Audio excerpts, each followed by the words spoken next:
Hello दोस्तों, स्वागत है आपका आपके YouTube channel tools for student पर। दोस्तों इस वीडियो में हम बात करने वाले हैं बिहार कर्मचारी चयन आयोग द्वारा आयोजित हुई BSSC third graduate level competitive examination 2022 से संबंधित महत्वपूर्ण बिंदु पर। और दोस्तों वो है आपका एक्सपेक्टेड कट ऑफ से संबंधित। दोस्तों इस वीडियो को पूरा अंत तक देखिएगा तो शायद आपको अंत तक समझ में आ जाए कि कट ऑफ क्या रह सकती है और क्या मैंने वीडियो में सही बताया है या फिर नहीं। तो चलिए वीडियो को स्टार्ट करते हैं, लेकिन उससे पहले एक रिक्वेस्ट है कि वीडियो पर अगर नए आए हैं तो चैनल को सब्सक्राइब करके बेल आइकन दबा दीजिएगा ताकि इस तरह की अपडेट आपको हमेशा मिलती रहे। तो दोस्तों अगर सबसे पहले बात करें BSSC third graduate level examination के, तो दोस्तों इसमें आपको बता दें टोटल नंबर ऑफ सीट की बात करें तो 2248 सीट है। ये वर्तमान की सीटें हैं दोस्तों 2248, लेकिन इसमें और सीटें बढ़ सकती है जो कि सचिवालय सहायक के 129 पोस्ट इसमें ऐड होने बाकी हैं, जो कि आपका हाल ही में एक लेटर के जरिए आपको पता भी हुआ था, लेकिन वो अभी तक नोटिफिकेशन में दिया नहीं गया है। लेकिन हाँ, एक बात तय है दोस्तों कि उस सीट को भी ऐड इसमें किया जा सकता है। तो फिलहाल 2248 प्रेजेंट में है। तो आइए दोस्तों जानते हैं कि कौन से पोस्ट है जिन पर कट ऑफ हाई रहेगी, कौन से पोस्ट हैं जिन पर कट ऑफ लो रहेगी। दोस्तों आपको बता दें कि ये जो एग्ज़ाम आपका हो रहा है लेवल वाइज, इसमें कई सारे वैकेंसी है। लेवल 6 का है, लेवल 5 का, लेवल 4 का, लेवल 7 के वैकेंसी भी है। तो आपको पता है कि बीएसएससी हो चाहे कोई भी भर्ती आयोग हो, लेवल वाइज ही रिजल्ट दिया जाता है। अगर कंबाइंड रिजल्ट देगा तो यहाँ पे दिक्कत हो सकती है, क्योंकि यहाँ पे कुछ विषयों का भी यहाँ पे प्रेफरेंस दिया गया है, यानी कि आप इस विषय से हैं तभी इस पोस्ट के लिए आप एलिजिबल होंगे। तो आइए हम जानते हैं पूरे डिटेल में। तो सचिवालय सहायक और योजना सहायक दो एक ऐसा वैकेंसी है दोस्तों जो लेवल 7 में आती है, और इसमें टोटल सीटों की संख्या की बात करें तो 1485 सीट है जो कि लेवल 7 में आती है। एक और है लेवल 7 में, उसकी हम बाद में चर्चा करेंगे। 126 पोस्ट का है वो मलेरिया निरीक्षक का, लेकिन उसमें स्नातक के साथ आपका साइंस विषय होना चाहिए। बाकी ये जो पोस्ट आप देख रहे हैं 1485 पोस्ट, ये उन छात्रों के लिए है जो किसी भी विषय से स्नातक यानी कि ग्रेजुएशन कर लिए हैं, यानी कोई भी सब्जेक्ट हो, Hindi honours, math honours, English honours, कोई भी ऑनर्स हो, आपका यहाँ पे एलिजिबल माना जाएगा। आप इसके पोस्ट के आप एलिजिबल हैं, ठीक है। तो यहाँ पर टोटल सीटों की संख्या कितनी थी? 1485। वहीं अगर बात करें दोस्तों कि अंकेक्षक, इसमें आपका स्नातक के साथ विज्ञान विषय में हो, चाहे गणित हो, सांख्यिकी हो, अर्थशास्त्र हो, एक और अन्य विषय है, तो इन सभी विषयों से अगर आपने ग्रेजुएशन किया है तो आपके लिए 626 पोस्ट है, जो कि आपका लेवल 5 में ही गिनती आएगा।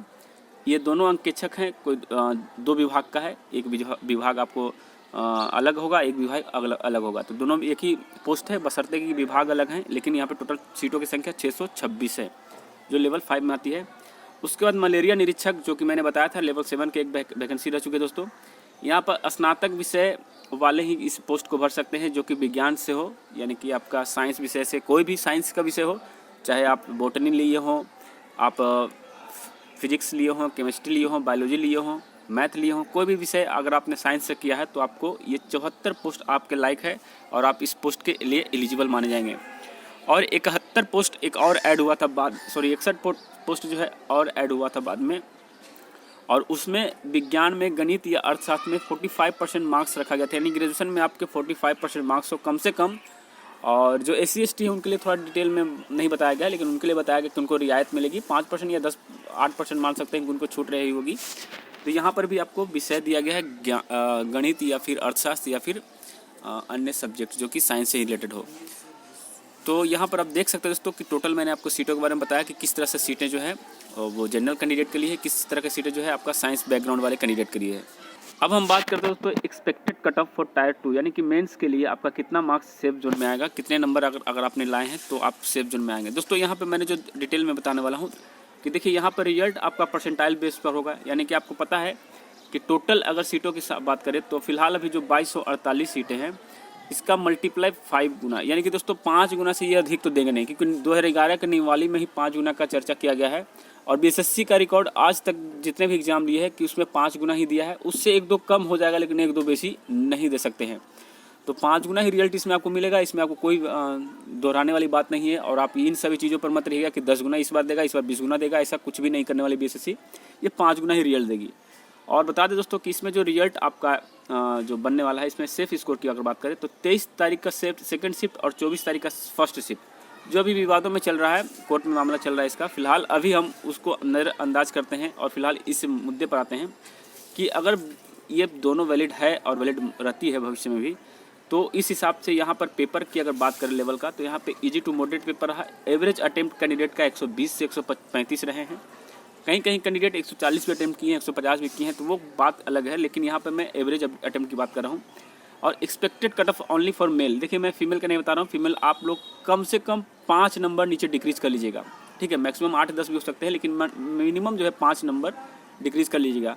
और जो ये परसेंट ये जो मैं मार्क्स यहाँ पे जो मैं कटअप दिखा रहा हूँ, ये आपके क्वेश्चन के ऊपर डिपेंड करता है, यानी कि 1 question is equal to 1 mark मैंने लिया है। जबकि एग्ज़ाम के बाद जो आपका मेरिट बनेगा या फिर जो आपके रिजल्ट बनेंगे वो BSSC की तरफ से एक क्वेश्चन को 4 नंबर दिया जाता है। मैं उस 4 नंबर को यहाँ पे इग्नोर कर रहा हूँ, एक क्वेश्चन आप 1 नंबर ही मान के चलिए।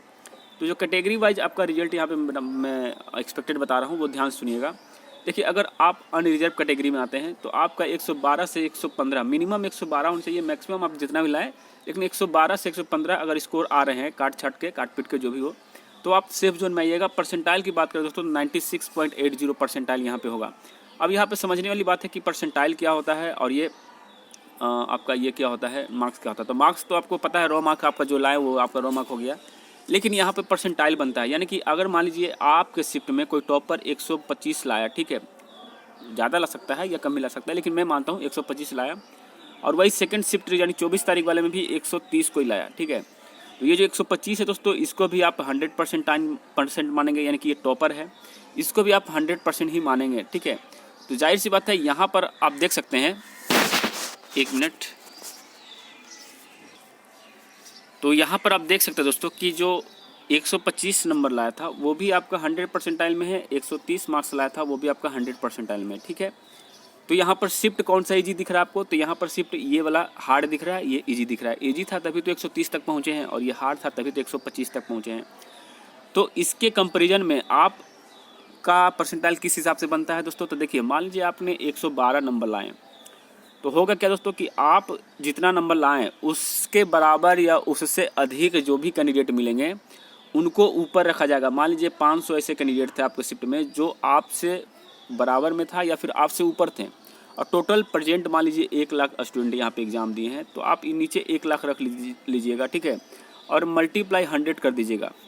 तो जैसे ही मल्टीप्लाई पर आप 100 करिएगा तो आपका परसेंट कट के आ जाएगा। तो देखिए यहाँ से अगर हम आपको काटते हैं तो 5 दूना का 20, और नीचे में डबल 0 है दोस्तों, और ऊपर 100 है, यानी कि दोस्तों इसको जब काटेंगे तो लगभग आपका जो परसेंट आएगा, सॉरी मुझसे एक भूल क्या हुई दोस्तों, मैं बताता हूँ। देखिए यहाँ पर मान लीजिए आपने टॉप 500 का जगह बना लिया, ठीक है।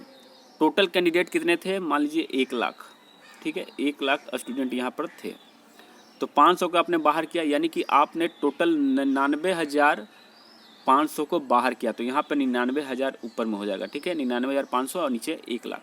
उसके बाद मल्टीप्लाई 100 कर दीजिएगा। तो देखिए यहाँ पर तो आपको 2 0 से 2 0 खत्म हो गया। उसके बाद अगर बात करें तो 2 0 से 2 0 ये भी खत्म हो गया, बचा 10, तो यहाँ से 10 से काटेंगे तो 99.5, यानी एक बार जो परसेंटाइल बना 99.5 परसेंटाइल आपका बन चुका है। तो आप इसी हिसाब से आप देख लीजिएगा दोस्तों, ये तो आपको पता नहीं चलेगा, एग्जाम के रिजल्ट के बाद ही पता चलेगा। तो यहाँ पर चलिए हम बात करते हैं कट ऑफ पर। तो जनरल के लिए मैंने 112 से 115 रखा है परसेंटाइल, ये कुछ भी हो सकता है, वेरी हो सकता है, इसमें ये मेरा अनुमान है। उसके बाद EWS की बात करें दोस्तों तो 110 से 12 होगा। वहीं BC की बात करें तो 109 से 11 क्वेश्चन जिनके भी बन रहे हैं। MBC की बात करें तो 107 से 110। SC की बात करें दोस्तों तो 105 से 108 के बीच में। वहीं अगर ST की बात करें दोस्तों तो 110 से 115। यहाँ पे ST का आप लोग कटअप देख रहे होंगे कि कुछ ज़्यादा ही मैंने बता दिया है, जो कि 100% सत्य दोस्तों। इस बार ST का कटअप जो है बहुत ही हाई रहेगा। कारण है दोस्तों क्योंकि सीटों की संख्या मुश्किल से 5 या 6 सीटें ही बचे हुए हैं इन लोगों के लिए। तो जाहिर सी बात है इनको अपना कैटेगरी में मुश्किल से 50 लड़के ही चयनित होंगे, बाकी सभी को अनरिजर्व के बदले जो है नंबर लाने पड़ेंगे, यानी कि कम से कम अनरिजर्व कैटेगरी के आसपास आपको रहने पड़ेंगे। उसके बाद WBC महिलाओं का 3% आरक्षण इसमें होता है जनरल में, और उसके बाद 35% अलग से एक आरक्षण दिया गया है। तो ये तो WBC है, यानी कि वोमेन कैटेगरी के जो BC कैटेगरी में आते हैं उनके लिए ये आपका सेफ इसको रखा है मैंने 106 से 109। तो ये था 24 दिसंबर फर्स्ट शिफ्ट और 23 दिसंबर सेकंड शिफ्ट का। अब हम बात करते हैं जो रिवाइज एग्जाम 5 मार्च को हुआ उसके बारे में। दोस्तों यहाँ पर अगर बात करें तो इनको थोड़ा बेनिफिट मिलने वाला है। सबसे पहले यहाँ पे बात करें दोस्तों कि एब्सेंट कितने हुए, तो 50% कैंडिडेट एब्सेंट हुए, लगभग 50% लड़के ही पास एग्ज़ाम दिए हैं, यानी कि 165,000 बताया जा रहा है, यानी कि 1,65,000 कैंडिडेट एग्ज़ाम दिए हैं। और उधर बात करें दोस्तों कि पेपर का लेवल कैसा, तो ये भी लेवल आपका इजी टू मॉडरेट था, इसको आप हाई लेवल नहीं कर सकते हैं, मॉडरेट भी नहीं कर सकते हैं, क्योंकि मैंने भी पेपर देखा है। Expected cut off for tyre 2 यानी मेंस के लिए यहाँ पर जो एक सेफ स्कोर होगा वो मैं बता दूं दोस्तों कि अगर अनरिजर्व कैटेगरी से 108 से 110 आते हैं तो आप सेफ जोन में। अब आप कहिएगा कि इतना कम कट ऑफ क्यों बता रहे हैं, तो देखिए सबसे पहली बात दोस्तों, ये जो पेपर हुआ आपका, ये आपका रिवाइज एग्ज़ाम था। और आपको बता दूं कि इस पेपर को मैंने भी देखा है, तो प्रीवियस जो पेपर 23 तारीख को पूछा गया था उसके कंपेरिजन में थोड़े अलग पेपर थे। ऐसा नहीं कह सकते कि सेम टू सेम पेपर था, थोड़े डिफरेंट थे। आंसर क्लोज दिया गया था जिससे बहुत सारे छात्र जो है गलती किए हैं। मैंने भी बहुत सारे छात्रों से रिव्यू लिया है, तो उसमें से बहुत से ऐसे स्टूडेंट मिले हैं जो नज़दीकी आंसर के कारण गलतियां ज़्यादा कर बैठे हैं। और दूसरी बात दोस्तों कि आपका पेपर फेयर तरीके से हुआ, एक बूंद भी इसमें गड़बड़ी देखने को नहीं मिली, यानी कि पूरी तरह से क्लैरिटी के साथ ये एग्ज़ाम हुआ।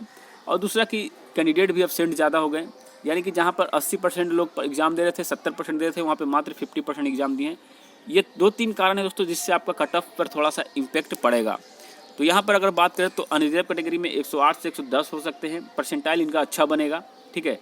और परसेंटाइल अच्छा बनने का रीज़न क्या है दोस्तों कि आपके जो लड़के होंगे, जो छात्र होंगे, वो आपसे कम नंबर लाने वाले छात्रों की संख्या ज़्यादा होगी। EWS की बात करें दोस्तों तो यहाँ पर आपका 107 से 109 जाएगा। वहीं BC की बात करते हैं 107 से 109 इनका भी जा सकता है। MBC 105 से 7, SC 103 से 105, ST की बात करें तो फिर 107 से 109, यानी हम ST की जो है संख्याएँ बढ़ जाएगी। उसके बाद बात करें तो WBC 106 से 108। और परसेंटाइल में फ़ायदा मिलेगा इस शिफ्ट के छात्रों को। रिजल्ट कब तक आएगा इसके बारे में चर्चा करेंगे, लेकिन उससे पहले हम बात करना चाहते हैं ये जो ऊपर मैंने बताया था दोस्तों कि रिजल्ट क्या एक साथ आएगी या फिर अलग अलग रिजल्ट आ सकते हैं। तो देखिए यहाँ पर मैं आपको क्लियर बता दूं दोस्तों कि रिजल्ट एक साथ नहीं आएगा, यानी कहने का मतलब आप ये ऐसा नहीं देख सकते कि डायरेक्ट लिस्ट आपको दे दिया गया है पूरा का पूरा। यहाँ पर 2 कैटेगरी आ सकती है, 3 कैटेगरी भी आ सकती है रिजल्ट में। अब दोस्तों देखिए जनरल सब्जेक्ट जो कि आपका टोटल यहाँ पे अगर बात करें तो 1485 सीटें हैं, इनके विरुद्ध 5 गुना रिजल्ट एक अलग तरीके से आएगा। उसके बाद ये सीटें जो है इनके लिए 5 गुना रिजल्ट अलग से आएगा। और लेवल 6 की भी अगर वैकेंसी है, एक है डेटा एंट्री ऑपरेटर, उसका भी रिजल्ट अलग से आएगा, क्योंकि सभी में आपका अलग अलग क्राइटेरिया रखा गया क्वालिफिकेशन का। अब जरा सोचिए, बहुत सारे छात्र कहेंगे कि ऐसा थोड़ा ना होता है। भाई मैं आपको बता देता हूँ, अगर आप सिर्फ और सिर्फ ग्रेजुएशन किए हैं, मान लीजिए आप हिंदी ऑनर्स किए हैं और ये जो टोटल पोस्ट है आप हिंदी ऑनर्स वालों के लिए नहीं है, अगर इसके लिए आपको शॉर्टलिस्ट कर लिया जाता है तो कहीं ना कहीं उस छात्र के लिए एक तरह से गलत होगा जो इस पोस्ट के एलिजिबल था। तो BSSC आयोग तो ऐसा नहीं चाहेगी कि आप हिंदी ऑनर्स वालों को यहाँ पे ले लेंगे फिर मेंस में उसको बैठने का मौका ही नहीं देंगे, क्योंकि जब मेंस का फॉर्म भराएगा तो बारीकी तरीके से आपका ग्रेजुएशन का जो भी डिटेल है वो मांगा जाएगा। फिलहाल यहाँ तो आपको सिर्फ सब्जेक्ट मांग लिए गए हैं, कौन से सब्जेक्ट से आप क्वालिफाई किए हैं, लेकिन वहाँ पे आपका सब कुछ डेटा के साथ मांगा जाएगा। कितना % आपका नंबर है, कौन सा विषय में आपने साइंस विषय से लिए हैं या फिर जनरल विषय से लिए हैं या फिर अन्य कोई ऑनर्स लिए हैं, ये सारा चीज़ वहाँ पे मांगा जाएगा। तो BSSC ऐसा नहीं चाहेगी। और रिजल्ट की अगर बात करें दोस्तों तो मैं इंटर लेवल का एग्जाम्पल लेता हूँ। इंटर लेवल में 4 फिजिकल पोस्ट थे, चारों अलग अलग क्राइटेरिया वाले थे, इसलिए 4 तरह के रिजल्ट वहाँ पे दिए थे। बात यह अलग है कि दोस्तों कि कॉमन कैंडिडेट वहाँ पे देखने को मिले, यानी कि एक ही रोल नंबर चारों कैटेगरी में देखने को मिला था। जैसा कि आपने NTPC में भी देखा होगा, लेवल वाइज आपका रिजल्ट आया था, लेवल वाइज वहाँ पे कैंडिडेट के रोल नंबर थे। तो यहाँ भी आपका लेवल वाइज ही आने की संभावनाएं बता रही है। तो ऐसे में फ़ायदा किनको होगा, तो दोस्तों जिनका इन सभी विषयों के साथ ग्रेजुएशन किया हुआ है उनको थोड़ा ज़्यादा बेनिफिट होगा। यहाँ पे कट ऑफ थोड़े कम गिरेंगे, यानी कि यहाँ पे कम मार्क्स वालों का भी सिलेक्शन हो सकता है। इसलिए मेरे भाइयों, मेरे मित्रों, जिनके भी 110 के आसपास नंबर आ रहे हैं, जनरल कैटेगरी की बात कर रहा हूँ, मैं बाकी कैटेगरी नहीं बोल रहा हूँ, बाकी कैटेगरी वाले 100+ वाले भी सेफ जोन में आ सकते हैं, लेकिन जिनका भी 110 के आसपास नंबर आ रहे हैं वो अपनी मेंस की तैयारी जो है जारी रखें। होना ना होना ये तो भविष्य की बात है, लेकिन फिलहाल मैं यही कहूँगा कि आप लोग जो है तैयारी में जारी रहिए। और उसके बाद अगर बात करें तो कि आपका रिजल्ट कब तक आएगा, तो यहाँ पर अगर हम रिजल्ट की बात करें तो देखिए मार्च 10 के बाद ही यहाँ पे कॉपी जांच होगी, क्योंकि देखिए कॉपियाँ तो आयोग को पहुँच चुकी है 2 दिनों में, ठीक है। लेकिन अगर बात करें तो कि आपका जो ये स्क्रूटनी वगैरह है या फिर जो जांच की प्रक्रिया वो कब तक हो सकती है, तो 10 तारीख से स्टार्ट होती है, लगभग 20 दिनों बाद ये जाँच प्रक्रिया ख़त्म हो जाएगी और उसका ठीक 15 से 20 दिन बाद आपका रिजल्ट जारी किया जा सकता है। यानी कि कह सकते हैं दोस्तों कि आपका मार्च ख़त्म, अप्रैल के लास्ट वीक में यानी कि 20 से 25 अप्रैल तक आपका रिजल्ट जारी कर दिया जाएगा। जैसा कि नोटिफिकेशन में पहले बताया गया था कि 1 मंथ में दे सकते हैं, लेकिन ऐसा नहीं होगा, समय लेगी। और आपको बता दें कि दोस्तों BSSC का जो सेकंड शिफ्ट 23 दिसंबर का और 24 दिसंबर का फर्स्ट शिफ्ट, इन दोनों को पेपर को जांच कर लिया गया है, जो कि पहले एग्ज़ाम हो चुकी थी इसकी। और इस पेपर का अब जल्द ही जो है जांच प्रक्रिया शुरू की जाएगी और आपको एक्सपेक्टेड मैं बता रहा हूँ मंथ वही अप्रैल में लास्ट वीक में आने की प्रबल संभावना रहेगी। तो ये था छोटा सा अपडेट दोस्तों। वीडियो अच्छा लगा हो तो ज़रूर बताइएगा। अगर कुछ गड़बड़ियाँ हो, कुछ कमियाँ हो तो नीचे कमेंट करिएगा। चाहे जो भी आपके माइंड में डाउट हो नीचे ज़रूर कमेंट करिएगा। और हैप्पी होली मेरी तरफ से। जय हिंद, जय भारत।